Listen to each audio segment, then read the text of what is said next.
Tu souhaites savoir ce que ça fait que de poser les pieds pour la première fois à Montréal? Alors reste ici parce que je te partage des premières impressions quelque peu surprenantes. Alors si t'as vu la vidéo de la semaine dernière, tu sais déjà en fait que j'ai des amis qui sont venus pour la première fois au Québec et ils m'ont eux-mêmes partagé leurs premières impressions qui étaient parfois un petit peu différentes des miennes. Ou alors je m'en rappelle plus et je suis trop intégrée, c'est peut-être ça aussi mon affaire. Mais voilà, il y a des choses qui m'ont dit que moi ça m'a pas choquée et inversement je leur ai dit des trucs que eux les ont surpris. Donc bref, comme quoi tout est une question de perception dans la vie. Donc aujourd'hui je te partage leurs premières impressions. Alors est-ce que t'es prêt ? C'est parti! Ah oui, aussi, si tu aimes mon contenu, n'hésite pas à t'abonner à ma chaîne en cliquant juste ici sur le bouton s'abonner pour être au courant de toutes mes prochaines vidéos. Ah oui, et si tu aimes mon contenu, n'hésite pas à rejoindre la famille en t'abonnant juste ici. Oui, clique sur le bouton juste ici pour t'abonner à ma chaîne. Alors évidemment, mes amis, quand ils sont arrivés, la première chose qu'ils ont fait, c'est aller dans leur chambre d'hôtel, leur Airbnb, et qu'est-ce qu'ils ont fait? Eh bien, ils sont allés à la salle de bain, et donc leurs premières impressions de Montréal résident dans une salle de bain. Oui, qui l'eût cru? Eh bien, c'est la vérité. Le premier truc en fait qui les a le plus surpris en arrivant à Montréal, c'est quelque chose que moi personnellement je n'avais pas remarqué et je n'ai jamais fait attention à ça, mais visiblement, ici, il y a vraiment beaucoup d'eau dans les toilettes. Alors c'est une remarque qu'ils ont fait, ils étaient 4 et les 4 ont eu la même réflexion, à trouver qu'il y avait beaucoup d'eau dans les toilettes. En France, visiblement, il y en aurait moins. Moi, c'est vraiment, comme je vous disais, quelque chose que j'ai pas spécialement remarqué. Donc si toi aussi t'es déjà venu à Montréal et que t'as remarqué ce genre de choses, eh bien partage-le aussi en commentaire, comme ça on va être plusieurs, ils vont être plusieurs à avoir remarqué l'eau dans les toilettes. Et aussi le deuxième truc en fait qu'ils ont remarqué toujours dans l'environnement de salle de bain en fait, c'est que la pression de la douche est pas toujours réglable, donc c'est pas comme en France où c'est quasiment automatique dans tous les hôtels, même dans les maisons c'est un truc qui est quand même assez fréquent de pouvoir régler la pression. Ici visiblement ça ne l'est pas. ShopTop5 est la première application comparateur de prix au Canada. Grâce à cette nouvelle application disponible sur iPhone et Android, tu peux magasiner de manière intelligente et économe. Dans le confort de ton salon, tu peux par exemple vouloir acheter une nouvelle télé Samsung et trouver le distributeur le moins cher. Pour la majorité des articles, ShopTop5 a aussi ajouté des liens vers des vidéos YouTube pour que tu puisses en apprendre plus avant de passer à l'achat. Le lien de téléchargement est disponible en barre d'infos, alors économise et magasine sur ShopTop5. Ensuite de ça, ils ont voulu aller au restaurant, ils sont allés au restaurant la première fois sans moi parce que moi je travaillais donc je ne pouvais pas les accompagner et donc arrivé au moment de payer, évidemment, ils savaient qu'ils devaient donner des tips mais ils ne savaient pas combien, ni à quel niveau, enfin ils n'avaient pas trop d'idées sur le montant à donner, ni le pourcentage. Donc ils se sont trompés et ils ont donné le mauvais pourcentage et c'est vrai que quand on arrive, bon déjà c'est bien, ils savaient qu'il fallait donner des tips mais maintenant c'est combien. Donc j'ai déjà fait une vidéo complète sur le sujet donc je te la mets juste ici si tu veux aller voir, ça va être juste ici. Donc bien évidemment eux je leur ai expliqué comment ça fonctionnait et donc voilà, depuis ils se sont ajustés, hein. Bien évidemment on fait l'erreur une fois mais pas deux. Ils ont trouvé aussi que c'était très difficile à Montréal de rester coiffé et ça je le constate quasiment tous les jours depuis que j'habite ici.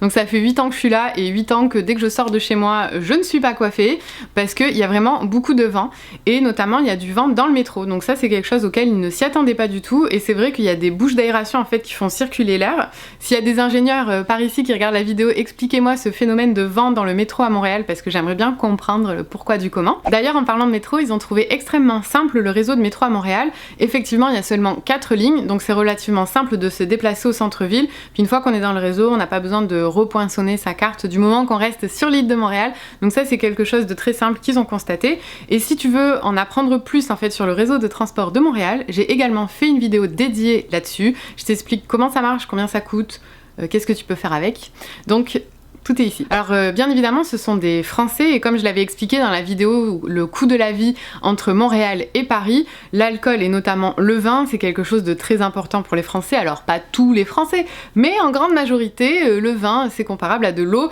donc on en retrouve partout, on peut en acheter vraiment partout, n'importe où, enfin vraiment il y a pas de loi, il n'y a pas de règles, il n'y a pas de régie comme ici la SAQ et ça c'est quelque chose qui les a relativement surpris que ça soit quelque chose de centralisé et que du coup on puisse pas en acheter n'importe où. Alors bien évidemment, ça c'est un secret pour personne, hein, je pense, c'est une réputation qui dépasse les frontières du Québec, mais ils ont trouvé bien évidemment les Québécois super gentils, super accueillants, super souriants, super aidants. Ils étaient dans la rue en train de chercher une direction et là, paf, quelqu'un est venu leur demander qu'est-ce qu'ils avaient besoin, où est-ce qu'ils voulaient aller. Ils étaient hyper surpris parce que ça, clairement, en France, ça n'arrivera jamais.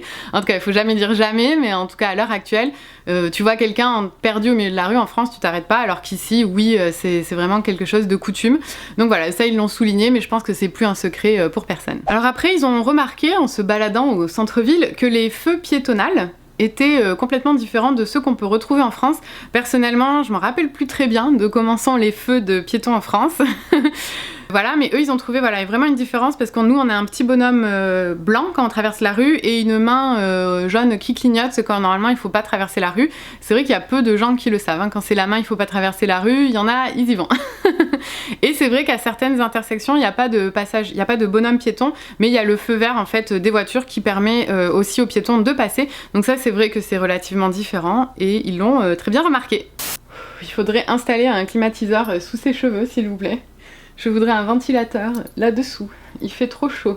Alors pendant leur balade, ils sont aussi allés au centre-ville de Montréal, sur la rue Sainte-Catherine, ils sont allés dans les centres commerciaux et tout, et du coup, ils ont remarqué une certaine différence de température entre l'intérieur et l'extérieur. Il faut savoir que eux sont arrivés à Montréal en octobre, et donc ils ont rien vu du tout de l'hiver et des vraies différences de température. Et déjà là, ils ont remarqué une différence. Donc c'est pour vous dire à quel point au Québec on chauffe à l'intérieur par rapport à l'extérieur et vice versa l'été aussi, c'est l'air climatisé à fond. Donc voilà, ça c'était quelque chose qu'ils ont remarqué et je trouvais ça assez amusant de vous le partager aujourd'hui. Aussi, le système des bus scolaires qu'on voit vraiment dans les films à l'américaine, ça existe ici au Québec, au Canada et notamment à Montréal. Et ils ont remarqué en fait que les bus scolaires, quand ils s'arrêtent, quand les élèves sortent du bus, il y a des panneaux stop qui se sortent du...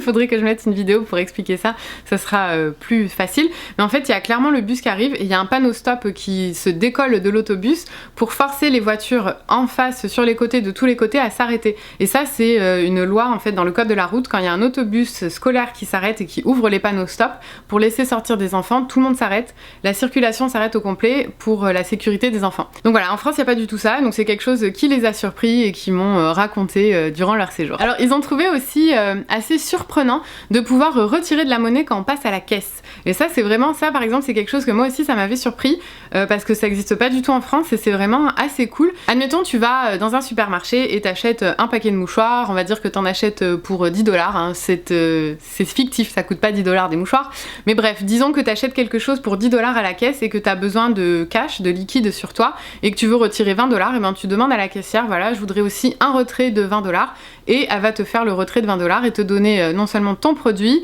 et en plus t'auras 20$ en cash, donc c'est plutôt, c'est vrai que c'est pratique. Évidemment ils sont allés dans différents hôtels et spas parce qu'ils ont fait aussi un road trip entre Montréal et Toronto, donc ils ont visité plein de parcs nationaux, des spas et tout ça, et ils ont remarqué que à chaque fois qu'ils allaient dans un endroit comme ça, spa ou hôtel, il fallait payer une caution à l'arrivée. Et ça c'est vrai que c'est assez particulier, je m'en rappelais plus qu'en France c'était pas comme ça, mais quand ils me l'ont dit, je me suis dit mais oui c'est vrai. Effectivement en France on paye pas de caution, alors qu'ici ils te font payer une caution comme une location de voiture quoi. Tu vas payer une caution et à la fin ils te rendent de la caution si t'as rien cassé dans la chambre. Mais c'est vrai que voilà, c'est quelque chose d'assez étrange et c'est à savoir parce qu'il faut avoir suffisamment d'argent sur ta carte parce qu'ils te gèlent le montant pendant la période du séjour et ils te le remettent après. Donc c'est vrai qu'il faut le savoir. Et puis bien évidemment, ils ont été aussi surpris et amusés de l'accent québécois. C'est la première fois de leur vie qu'ils entendaient ça. Donc il y avait quelques expressions bien particulières qui les ont fait sourire, donc je vais vous en citer quelques-unes. Évidemment, il y en a plein d'autres. D'ailleurs, mets-moi en commentaire quelle est ton expression québécoise favorite et donne-moi la signification ou j'essaierai de la deviner sinon. Alors c'est vrai qu'ici, pour aller faire les courses, on dit faire l'épicerie. Donc voilà, c'est quelque chose de bizarre. Faire l'épicerie en France, c'est plus les personnes âgées, je pense, qui disent ça. Et c'est plus une épicerie genre épicerie fines herbes versus ici l'épicerie c'est le supermarché. Voilà, ça c'était l'expression qu'ils ont trouvé ça assez marrante. Alors ici on dit faire la queue ou faire le line-up quand t'attends en ligne.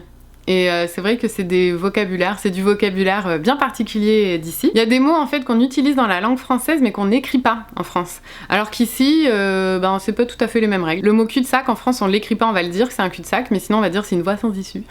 On va l'écrire comme ça. Mais on va pas écrire sur un panneau routier cul-de-sac par exemple. Ça les a surpris. Ce qui les a surpris aussi c'est de voir le mot gicleur écrit sur des panneaux. Et aussi tous les panneaux de signalisation, tout ce qui est stationnement, les panneaux pour se stationner, c'était un vrai calvaire, ils ont eu mal à la tête, parce que c'est vrai que les panneaux ici pour se garer c'est un petit peu particulier. Il y a aussi quelque chose qu'ils ont remarqué mais que j'ai dû leur dire parce qu'ils ont pas tout à fait bien remarqué en fait, c'est qu'il faut faire la ligne pour attendre le bus. C'est-à-dire qu'en France on attend tous en groupe et dès que le bus arrive on fonce dedans. Je pense que j'en avais déjà parlé dans une vidéo où je disais les choses que j'aurais voulu savoir avant d'arriver à Montréal.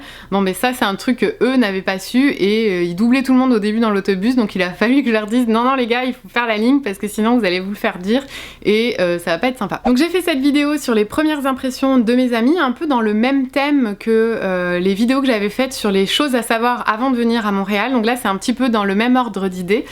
Donc si t'as pas vu les vidéos dont je parle, j'en avais fait 3 il y a quelques années déjà, mais le contenu des vidéos est toujours d'actualité. Donc pareil, encore une fois, je vais te mettre la playlist juste ici pour que tu puisses aller les voir. Alors partage-moi en commentaire toi aussi tes premières impressions canadiennes ou québécoises ou même montréalaises. Écris-moi tout ça en commentaire pour voir en fait si on a eu les mêmes impressions, si t'en as eu d'autres. Voilà, donc on commente tout ça en commentaire, bien évidemment dans le respect de tout un chacun, n'est-ce pas? C'est pas parce que t'as eu une impression et que l'autre ne l'a pas eu que c'est forcément grave. Ça arrive, hein, c'est toute une histoire de perception et c'est tout à fait correct. Aussi dans la prochaine vidéo on va faire un jeu où je vais comparer la France et le Québec pour savoir quel est le pays le plus cool pour fêter Noël. Alors si c'est une vidéo qui t'intéresse, eh bien je t'invite dès à présent à t'abonner sur ma chaîne juste ici pour rejoindre la famille Allo Anaïs.